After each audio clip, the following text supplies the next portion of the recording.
어느 날 몇몇 상처 입은 젊은 독수리들이 모였다고 합니다.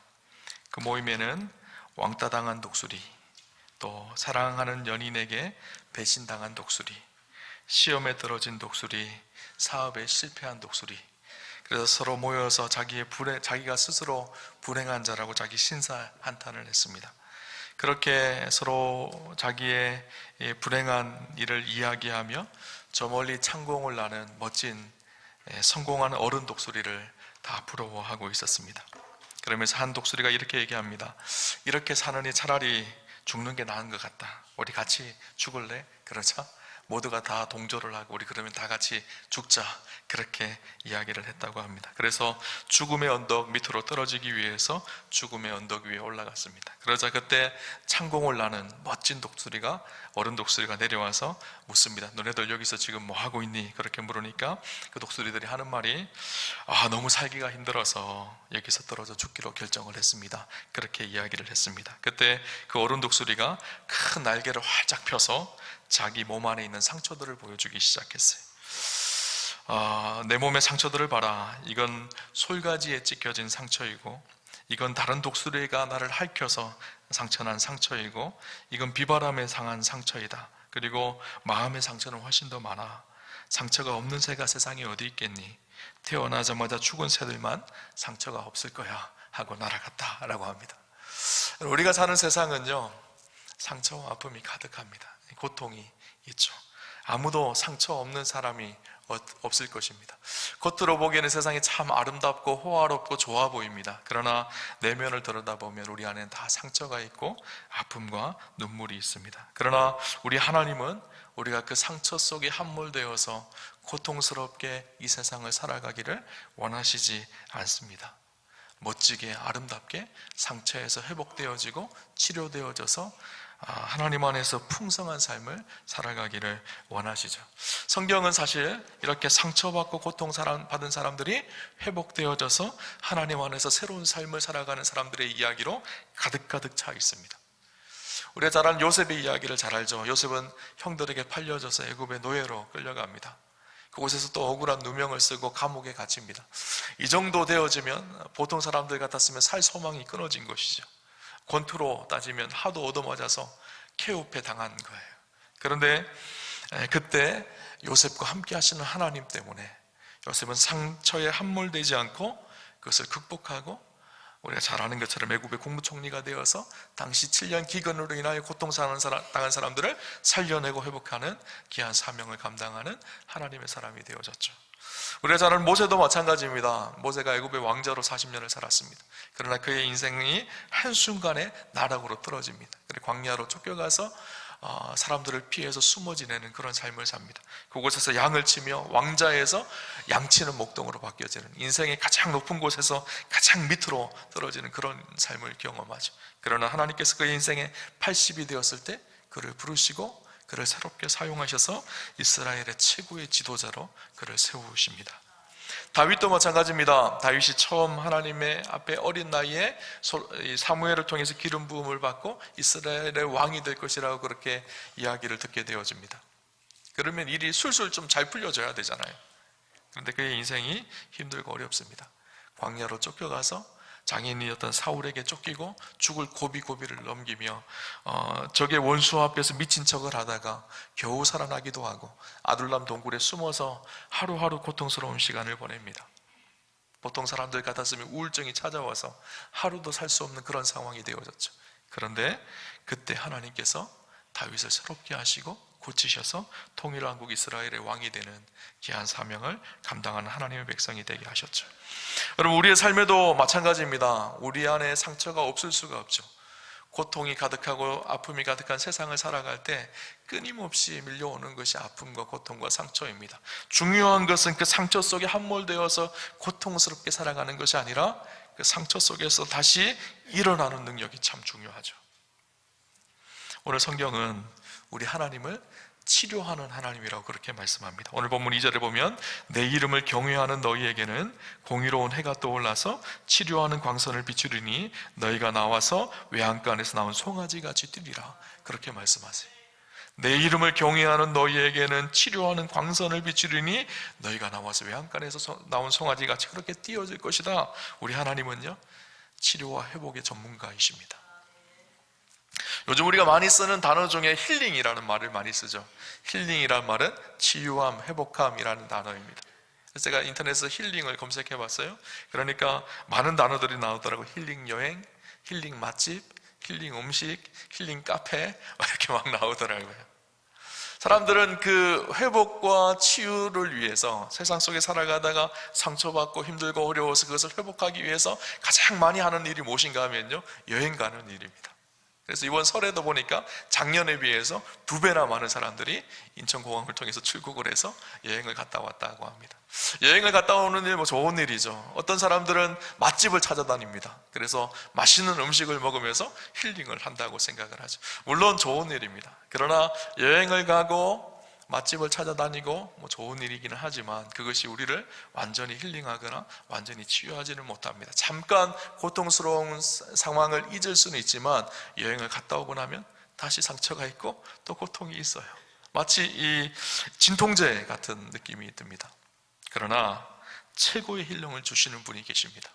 바로 우리 하나님이시죠. 우리 하나님은요, 치유자이십니다. 우리를 회복케 하시는 분이시죠. 오늘 본문의 말씀은요, 상처와 아픔이 가득한 이스라엘을 치료하고 회복하시겠다라고 하신 하나님의 약속의 말씀입니다. 말라기는요, 신약 구약 성경의 마지막 성경이죠. 말라기라는 예언자를 통해서 선포하신 하나님의 말씀이 기록되어져 있어서 성경 제목이 말라기입니다. 이스라엘 백성들이 포로 생활을 끝내고 포로 귀환을 해서 새로운 믿음의 공동체로 새로운 예루살렘을 세워가기를 하나님은 원하셨습니다. 그래서 포로 귀환하는 그들의 마음속에는요, 꿈이 있었습니다. 우리가 포로 귀환해서 다시 예루살렘으로 돌아가게 되어지면 하나님의 약속과 하나님의 말씀을 지켜서 그렇게 살아가면 하나님께서 우리를 다시 다윗 시대처럼 하나님께서 복되게 하실 것이다. 그 소망을 가지고 포로 귀환을 했어요. 근데 문제는 그렇게 처음에는 말씀에 순종하며 사는 것 같이 보여졌지만 이후의 삶은 그렇지를 못했습니다. 다시 옛 습관으로 되돌아가서 범죄하고 하나님을 떠나고 우상을 섬기기도 하고 하나님께 드려져야 될 온전한 예배를 드리지 않고 형식적인 예배를 드리고 11조와 하나님께 드려질 예물을 자기의 유익을 위해서 취하기도 하고 심지어는 제사장들마저도 범죄하게 되어지고 이스라엘의 많은 지도자들이 하나님이 싫어하시는 이방 여인들과 결혼하는 일을 끊지 못하고 계속 우상을 섬기는 일을 주저하지 않고 행하게 되어집니다. 그 일로 인해서 논밭에 가뭄이 일어나기 시작하고 포도원의 병충해와 메뚜기 떼가 휩쓸어서 큰 고통과 어려움의 상황 속에 처하게 되어집니다. 이스라엘은 종교적으로 다시 타락하고 윤리적으로 도덕적으로도 다시 범죄한 상황이 되어졌죠. 그런 상황 가운데 하나님께서 약속하시는데 내가 다시 너희를 회복하게 하실 것이다, 너희를 치료하고 다시 일으킬 것이다, 그 약속의 말씀을 주고 있는 장면이 오늘 성경의 본문의 장면입니다. 하나님은 왜 회복하기를 원하실까요? 야, 너네는 도저히 안 되겠다, 내 생각에는. 그렇게 경고하고 그렇게 회복하고 이렇게 돌아오고 했는데 이렇게 또 범죄하고 이렇게 살아가는 모습을 보면서 내가 너희를 포기해야 되겠다, 이런 생각이 드실 테인데 하나님은 그렇지 않으셨어요. 그러면서 오늘 선포하신 말씀이 내 이름을 경외하는 너희에게는 공의로운 해가 떠올라서 치료하는 광선을 비추려니 너희가 나와서 외양간에서 나온 송아지같이 되리라. 그 약속을 다시 주는 거예요. 하나님 왜 이스라엘을 이렇게 회복하기를 원하셨을까요? 바로 사랑 때문이었었어요.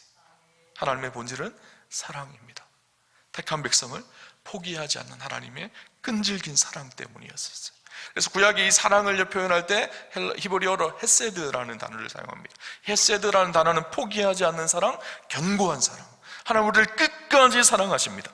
끝까지 포기하지 않으십니다. 이 말라기가요, 구약의 마지막 성경이잖아요. 이 말라기의 마지막 4장의 예언은 어떤 말씀인가 하면 오실 메시아에 대한 예언의 말씀입니다. 하나님 나라가 메시아를 통해서 도래하게 되어질 그 하나님 나라의 모습이 어떤지를 이야기하고 있는 거예요. 예수님께서 왜 이 땅에 오셨을까요? 우리를 사랑하셔서 오셨죠. 우리 사랑 요한복음 3장 16절 말씀, 하나님이 세상을 이처럼 사랑하사 독생자를 주셨으니 이는 저를 믿는 자마다 멸망치 않고 영생을 얻게 하려 하심이라. 하나님 우리를 사랑하십니다. 그래서 그 아들 독생자 예수 그리스도를 보내셔서 새로운 세상을 열기를 계획하신 것이죠. 사막의 지혜라는 책이 있습니다. 그 책 가운데 나오는 이야기입니다. 어떤 군인이 그 지역의 미오스라는 현자를 찾아갑니다. 그리고 이런 대화를 나눕니다. 하나님께서 과연 나 같은 죄인을 용서하실까요? 그렇게 그 군인이 묻습니다. 그러자 미오스가 이렇게 대답합니다. 자네는 옷이 떨어지면 어떻게 하나? 그러자 그 군인이 하는 말이, 그야 옷을 기워서 입죠. 그렇게 말합니다. 그러자 현자가 이렇게 대답합니다. 바로 그것일세. 자네가 입은 하잘것없는 옷도 아끼기에 고쳐 입는데 하나님께서 사랑하는 피조물이 죄를 지었을 때, 병들었을 때 매정하게 내버리시지는 않는 것이라니. 하나님 우리를 사랑하십니다. 그래서 우리의 연약함이 있음에도 불구하고, 우리의 죄악됨이 있음에도 불구하고, 이 세상에서 소망이 끊어진 것 같은 우리의 인생임에도 불구하고 끝까지 우리를 사랑하셔서 우리를 붙드시는 분이 우리 하나님이세요. 우리의 소망은요, 그래서 하나님의 그 사랑에 우리의 소망을 두고 있는 것입니다. 하나님의 사랑을 그 성경에 가장 잘 설명한 성경이 있습니다. 어떤 성경인가 하면 호세아서입니다. 호세아서에 보면 이런 내용이에요. 하나님이 선지자 호세아를 부르십니다. 그리고 호세아에게 명령하시는데 뭐라고 명령하시는가 하면 음란한 여인 고멜을 찾아가서 고멜과 결혼하라는 거예요. 여러분, 하나님의 선지자가 음란한 여인과 창기 같은 여인과 결혼한다라는 것은 수치입니다. 있을 수 없는 일이죠. 그러나 호세아가 그 명령에 순종하여서 고멜과 결혼을 하죠. 그리고 고멜을 사랑합니다. 고멜을 사랑하여서 이스라엘, 로루아마, 로암이라는 세 자녀를 낳아요. 그렇게 세 자녀를 낳아서 믿음의 가정을 이루어가기를 원했던 호세아였는데, 고멜은요, 자기의 그 음란함을 쉽게 버리지를 못하는 거예요. 다른 남자 생각이 나는 거예요.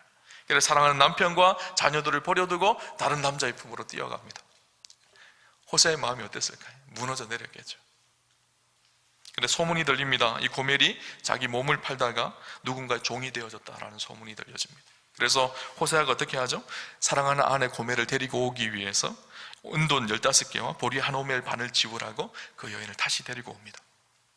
보통 사람들 같았으면 이제는 너 내 아내 아니야, 우리 자녀의 엄마 아니야, 그렇게 버렸을 것인데 호세아가 끝까지 사랑합니다.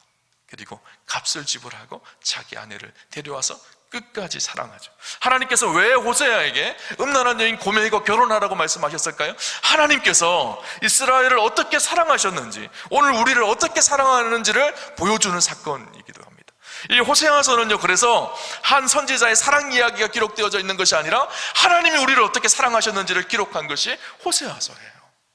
하나님 우리를 그렇게 사랑하세요.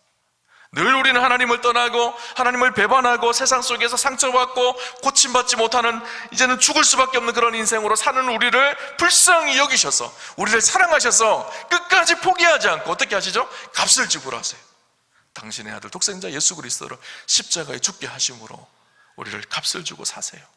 그리고 끝까지 헤세드 사랑하세요. 포기하지 않고 우리를 사랑하세요. 그래서 세상 속에서 절망과 고통을 당하며 사망의 길을 걸어가고 있는 우리를 치료하시고 회복하셔서 주 안에서 풍성한 삶을 살기를 하나님은 원하십니다.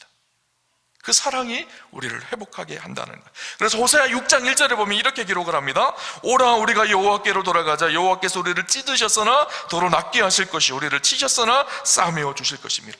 사랑이신 그 하나님께 돌아가자. 돌아가면 그 하나님께서 우리를 낫게 하시고 싸매시고 회복하게 하실 것이다. 이것이 호세아서의 중요한 메시지인 것이죠. 하나님은 우리를 사랑하십니다. 우리의 소망은 하나님의 사랑에 있어요. 그 사랑으로 우리를 회복하기를 원하시고 우리를 치료하기를 원하세요. 중요한 것이 있습니다. 하나님 우리를 사랑하십니다. 그런데 사랑한다고 우리는 하나님을 만만하게 보면 안 됩니다. 여러분, 할아버지가 손주를 사랑합니다. 자기 무릎팍에 앉혀놓고 쓰다듬어주고 축복해줍니다. 그런다고 손주가 할아버지를 만만하게 보면 될까요? 안 되죠. 할아버지 일로 와봐, 수염 막 잡아 당기면 되나요? 안 되나요? 안 되죠. 우리도 마찬가지죠. 하나님 우리를 사랑하셔서 우리를 치료하고 회복하기를 원하세요. 우리의 마음의 자세가 중요합니다. 오늘 성경 2절에 보면 뭐라고 기록하는가 하면 이렇게 기록합니다. 여호와를 경외하는 너희에게는 공의로운 해가 떠올라. 여호와를 경외하는 자들. 경외라는 말이 무슨 말일까요? 경외라는 사람은요, 경외라는 말의 뜻은요, 사랑하고 공경하기에 그분을 인정하고 두려워한다라는 말입니다. 사랑하고 존경하고 공경하기에 그분을 인정하고 그분을 두려워하는 것, 이것이 경외이죠. 여러분, 사실 우리는 다 하나님을 무시하며 살아갑니다. 믿지 않는 사람들은 대놓고 하나님을 무시하고요, 믿는 사람은요 은근히 무시합니다. 그래서 교회 안에 있을 때, 예배 드릴 때 하나님을 인정하는 것 같지만 세상 속에서는 하나님이 없는 것처럼 우리가 살아가거든요. 하나님을 경외함의 시작은 어디서부터 시작되어지는가 하면요, 하나님을 인정하는 것에서부터 시작되어져요. 매 순간순간 나와 함께 하신 그 하나님을 인정하는 것. 여러분, 하나님을 인정하시나요? 우리 형편과 모든 상황 속에 함께 하시는 그 하나님을 인정하시는가요? 여러분, 누군가가 나와 함께 하고 있는데 그 사람을 무시하면 그 사람이 얼마나 기분 나쁠까요? 아니, 내가 누구를 만났어요? 근데 그 사람이 나를 인정해주면 기쁘잖아요. 그런데 그 사람이 나를 무시해요. 그럼 다시 만나고 싶을까요? 안 만나고 싶을까요? 안 만나고 싶겠죠. 그죠? 우리 하나님은 인격적이신 분이세요. 세상이 다른 신과 다릅니다. 세상이 다른 신들은 나무에 빌고 큰 바위에 빌면 그러면 내게 복을 준다고 생각을 합니다. 그러나 우리 하나님은 인격적이신 분이셔서 우리와 교제하기를 원하시고, 우리와 만나기를 원하시고, 우리와 함께 하기를 원하십니다. 그런데 무시하면 함께 할 수가 없는 것이죠. 기도는, 많은 사람들은 기도는 내가 원하는 것을 요구하고 달라고 해서 쟁취하는 것이라고 생각합니다. 그러나 우리가 하는 기도는요, 쟁취하는 것이 아니라 하나님과의 대화입니다. 그분과 교제하고 그분과 인격적인 만남을 누리고 그분의 풍성한 은혜를 경험하는 것이 바로 기도이죠. 여러분, 하나님을 경외한다라는 것은요, 그분을 늘 인정한다라는 말이에요. 내 삶 속에 그분이 나의 하나님 되심을 인정함을 의미하는 거예요. 여러분, 만약에 제가 신방을 갔어요. 아니, 어디 설교를 하러 갔어요. 그런데 어떤 곳에 설교를 하러 가면요, 굉장히 반응이 좋습니다. 제가 설교를 하면 아멘, 할렐루야, 기쁨으로 그 말씀을 받고 감사하며 눈물로 기도합니다. 근데 어떤 곳에 가면요, 굉장히 냉랭해요. 차가워요. 그래서 내가 잘못 왔나? 내가 괜히 왔나? 그런 생각이 듭니다. 같은 설교를 해도요, 어떤 곳에는 정말 그 은혜를, 그 말씀을 은혜로 받는 사람이 있고, 어떤 곳에는요, 그 말씀을 들어도 너는 말해라, 나는 상관없다, 이렇게 설교를 듣는 사람이 있어요. 오늘 같은 자리에서 우리가 예배를 드립니다. 어떤 분들은요, 사모하는 심령으로 은혜를 받으며 예배를 드리는 분이 있고요, 어떤 분들은요, 오자마자 좀 빨리 끝나야 되는데 팔짱 끼고 계시는 분들이 있어요. 차이가 뭔지 아세요? 하나님을 인정하고 오늘 목회자의 설교를 인정하느냐, 그리고 인정하지 않느냐의 차이거든요. 좀 인정하지 않는 곳에 한번 갔다 오면요, 다시 가고 싶지 않아요. 그죠? 여러분도 마찬가지잖아요. 그죠? 우리 하나님도 마찬가지입니다. 그분을 인정하고 그분을 하나님으로 모셔드리고 그 하나님과 동행하며 사는 삶, 그것이 경외함의 첫 번째예요. 그리고 더 나아가서 경외함은 무엇인가 하면요, 그렇게 하나님을 인정하게 되어지니까 그 사람 속에 나타나는 특징이 무엇인가 하면 하나님을 두려워하는 마음이 있는 거예요. 이 두려워함이라는 것은 벌벌 떠는 무서움이 아니라 그분을 진짜 사랑하고 존경하기에 그분 앞에서는 두려움인 거예요. 그렇죠? 여러분, 하나님 두려워하시나요? 하나님이 두려우면 어떨까요? 그분의 말씀 앞에 순종하려고 합니다. 하나님이 두려우면 그분의 뜻이 무엇인지 알고 그분의 뜻대로 살려고 합니다. 우리가 하나님이 두렵지 않기 때문에 세상에서 내 마음대로, 내 욕심대로, 내 정욕대로 살아갑니다. 은근히 하나님을 무시하는 거예요. 제가 2002년도에 미국에 한 6개월 정도 머물렀거든요. 선교 훈련을 받으러 갔었어요.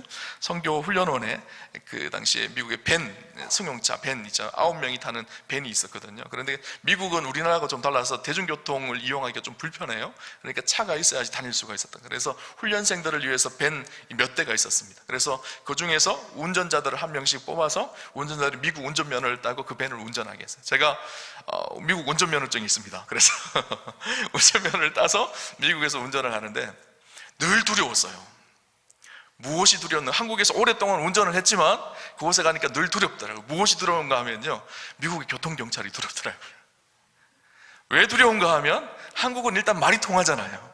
근데 미국에서 제가 영어를 아주 유창하게 잘하는 것도 아니고 그냥 뭐 간단한 기본적인 회화만 하는데 어떤 일로 인해서, 어떤 사건으로 인해서 교통경찰을 만나고 그 교통경찰과 대화를 하게 되는 상황이 되면 두려운 거예요. 그리고 미국 교통경찰은 굉장히 권위가 있거든요. 총을 들고 다니고 실탄을 들고 다녀요. 그래서 조금만 잘못하면 총으로 쏠 수도 있습니다. 그래서 항상 제가 훈련원에서 운전하는 사람들을 위해서 경고해줬던 게 무엇인가 하면 미국 경찰을 만나면 무조건 손을 들고 있으라는 거예요. 왜냐하면 주머니 운전면허증 꺼낸다고 손을 넣으면 그 자리에서 쏠 수도 있다는, 혹시나 무기를 꺼내는 줄 알고. 그러니까 늘 긴장하고 조심해야 된다는 거예요. 운전을 하면서 제가 얼마나 긴장이 됐을까요? 무조건 스탑 사인이 있으면요 무조건 철저하게 섰어요. 한국 같았으면 차 없으면 보고 지나다녔는데 그럴 수가 없었던 거예요. 녹색 불이 되면 움직이고요, 뭐 주황색 불이 되어져도 움직이지 않고 가만히 서 있어요. 철저하게 6개월 동안 교통질서를 열심히 잘 지켰어요. 6개월 동안 감사하게 한 번도 교통경찰을 만난 적이 없었어요. 얼마나 감사한지 몰라요. 왜 그랬을까요? 교통경찰이 무서워서. 그런데 여러분, 미국 경찰이 더 무서울까요? 미국 경찰이 두려운 존재일까요? 아니면 우리 하나님이 두려운 존재일까요? 우리의 마음을 통찰하고 계시고 우리의 모든 것을 알고 계시는 그 하나님이 오늘 우리와 함께하고 계시고 우리를 보고 계세요. 경외함이라는 것은요, 매 순간순간 그분을 인정하고 그분을 두렵게 여기는 거예요. 그래서 오늘 우리의 삶을 거룩하고 진실하게 믿음으로 하루하루를 살아가는 것, 이것이 경외함입니다. 그렇게 하나님을 경외하는 사람들에게 뭐라고요? 공의로운 해가 떠올라서 치료하는 광선을 비추시겠다. 그렇게 오늘 성경은 우리에게 약속하고 있습니다. 하나님은 사랑의 하나님이십니다. 그러면서 동시에 하나님은 공의의 하나님이세요. 그렇죠? 성경은 죄의 싹은 사망이라고 그렇게 이야기하고 있어요. 그래서 오늘 본문 1절을 보면요, 사실 2절과 1절은요 너무 다른 말씀이 기록되어져 있어요. 1절 말씀 볼까요? 1절에 이렇게 기록합니다. 만군의 여호와가 이르노라, 보라, 용광로 불같은 날이 이르리니 교만한 자와 악을 행하는 자는 다 지푸라기가 될 것이라. 그 이르는 날에 그들을 살라 그 뿌리와 가지를 남기지 아니할 것이로되. 2절은 치료하고 회복하시는 하나님을 이야기하고 있는데 1절은 심판하시는 하나님을 이야기하고 있어요. 그 날이 되어지면 그날은 용광로 불같은 날이 되어질 것이고 교만한 자와 악을 행하는 자는 다 지푸라기가 될 것이다. 그렇게 이야기합니다. 무슨 말일까요? 교만한 자, 악을 행하는 자는, 이 말은요 여호와를 경외하는 자의 반대말입니다. 악을 행하고 하나님 없이 자기의 뜻대로 자기의 욕심대로 교만하게 살아가는 사람들의 반대말이 무슨 말일까요? 여호와를 경외하는 사람, 하나님을 인정하고 그분 앞에 날마다 두렵고 떨림으로 진실함으로 살아가는 사람, 그들에게 하나님께서 어떻게 하신다고요? 공의로운 해가 떠오른다라는 거예요. 오늘 우리는 지금 은혜의 때를 보내고 있거든요.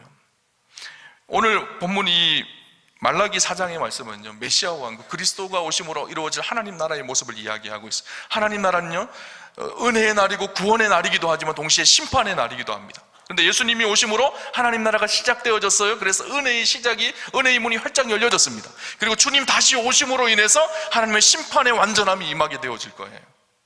그래서 지금 이 기간을요 우리는 성경적으로 은혜의 때라고 표현합니다. 누구든지 그리스도 앞에 나아가고 그분의 사랑 앞에 나아가기만 하면 하나님 우리를 회복하시고 우리를 치료하시고 새로운 생명을 얻게 하시는 은혜의 때를 우리가 보내고 있어요. 그러나 은혜의 때는 끝까지 은혜의 때가 아니라 때가 되어지면 마지막 주님 오시는 그날의 심판의 때가 되어진다라는 것을 이야기하고 있는 것이죠. 우리는 지금 은혜의 시간을 보내고 있습니다. 은혜의 때에 주님 앞에 나아가 그분의 사랑 앞에 서는 것, 이것이 능력이고 축복인 것이죠. 그 은혜의 때 앞에 선 사람들에게 하나님께서 오늘 치료하고 회복하시겠다, 여호와를 경외하는 자들에게 치유의 강선을 바라시겠다, 그렇게 말합니다. 오늘 성경에 보니까요 공의로운 해가 떠올라서 이렇게 표현하고 있어요. 이 공의로운 해는요 궁극적으로 오실 메시아 예수 그리스도를 의미합니다. 예수 그리스도가 오셔서 새로운 시대를 열 것인데, 그때 여호와를 경외하는 사람들, 하나님을 경외하는 사람들에게는 그들의 가슴 가운데, 마음 가운데 그리스도께서 오셔서 모든 연약함을 치료하고 회복하시겠다라는 거예요. 너희가 나가서, 이렇게 표현하고 있죠. 그들이 갇혀 있었다라는 거예요. 상처와 아픔과 고통과 절망 속에 갇혀 있었는데 그 절망과 고통의 장소에서 나가서 자유를 얻고 기쁨을 얻고 은혜를 얻게 되어진다는 거예요. 그리스도 안에서. 그러면서 뭐라고 얘기하고 있죠? 외양간에 있는 송아지같이 뛰리라, 그렇게 말씀하고 있어요. 외양간에서 나온 송아지가 뛰는 것을 여러분 보셨나요? 저는 봤어요. 저희 집이, 저희 아버지가 제가 어렸을 때부터 축사를 하셨거든요. 소를 키웠어요. 소들이 축사 안에, 우리 안에 갇혀져 있습니다. 근데 간혹 특이한 송아지들 중에서 그 축사를 뚫고 나오는 송아지들이 한두 마리씩 있어요. 그러면요 펄쩍펄쩍 뜁니다. 진짜 펄쩍펄쩍 뛰어요. 자기 키만큼 펄쩍펄쩍 뜁니다. 왜 그럴까요? 한번 여러분 송아지 입장에서 한번 생각을 해보세요. 그 좁은 우리에 갇혀져서 냄새나는 우리에서 그렇게 있다가 넓은 자연 앞에서 푸른 초장 앞에 탁 나왔다고 생각을 해보세요. 얼마나 기쁠까요? 얼마나 감격스러울까요? 그러니까 펄쩍펄쩍 뛰는 거예요. 오늘 성경이 그렇게 이야기하고 있어요. 우리가 그렇다라는 거예요. 하나님의 은혜를 경험하고 하나님의 치유를 경험하고 하나님의 사랑을 경험하는 그 사람이 외양간에 나온 송아지가처럼 그렇게 펄쩍펄쩍 뛴다라는 거예요. 오늘 말씀을 묵상하면서 이 말씀이 실제적으로 예수 그리스도가 오심으로 이루어지는 많은 사건들이 신약에 기록되어져 있죠. 대표적인 사건은 사도행전 3장 사건입니다. 사도행전 3장에 보면 베드로와 요한이 성전에 기도하러 올라갑니다. 성전에 기도하러 올라갈 때 안전뱅이가 있었죠. 38년 된 안전뱅이가 베드로와 요한에게 구걸을 합니다. 한 푼 주십시오 그랬겠죠. 그때 베드로가 뭐라 그러죠? 은과 금은 내게 없거니와 나사렛 예수 그리스도 이름으로 일어나 걸어라, 그렇게 말합니다. 그때 어떤 일이 일어나는가 하면요, 사도행전 3장 7절에서 8절에 이렇게 얘기합니다. 오른손을 잡아 일으키니 발과 발목이 곧 힘을 얻고 뛰어서서 걸으며 그들과 함께 성전으로 들어가면서 걷기도 하고 뛰기도 하며 하나님을 찬송하니, 안전뱅이가 아무것도 할 수 없었던 주저앉았던 안전뱅이가 벌떡 일어나서 걸으며 뛰며 성전 안으로 뛰어들어가 하나님을 기뻐하며 찬양하였다라는 거예요. 놀라운 은혜가 있었죠. 사실 38년 동안 안전뱅이의 모습은 우리의 모습이기도 합니다. 하나님 없이 고통 속에 상처 속에 주저앉아서 일어나지 못했던 우리의 인생 가운데 그리스도께서 오셨어요. 그분의 사랑 안에 들어가는 사람, 그분을 경외하며 믿음으로 살아가는 사람, 그분을 인정하며 살아가는 사람, 그들에게 놀랍게 일어나는 축복과 회복을 주시겠다고 오늘 약속하고 말씀하고 있는 거예요. 이 말씀은 2000년 전의 사건만이 아닙니다. 오늘 우리에게도 계속적으로 그리스도 안에서 일어나는 실제적인 사건인 거예요. 저는 우리 우아함의 성도님들이 다 놀라운 이런 은혜를 경험하는 축복이 있으셨으면 좋겠어요.